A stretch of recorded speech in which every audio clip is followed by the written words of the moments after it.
If your HP Victus suddenly powers on but the screen stays completely black, don't panic. This is a common issue and most of the time, it's surprisingly easy to fix.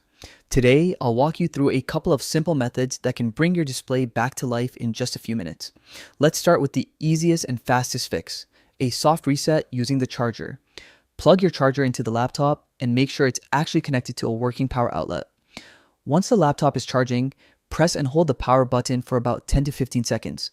This forces the system to shut down and restart completely.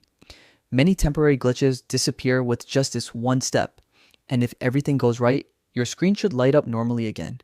But if your HP Victus is still showing a black screen, don't worry. There's a deeper reset you can try before assuming anything serious. This next method is a hard reset, also known as a battery discharge reset. Keep in mind, your laptop needs at least a little battery left for this to work, so don't attempt this on a fully drained device.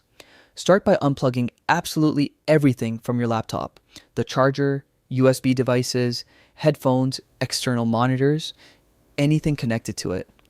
Once the laptop is completely isolated, press and hold the power button for a full 60 seconds. Yes, a whole minute. Don't let go early. This drains any leftover electrical charge inside the device and clears out small firmware or hardware glitches that can cause the black screen issue. After the minute is up, release the button and press it again normally to turn the laptop on. In most cases, this brings the display back instantly. If your screen lights up after these steps, you're all set.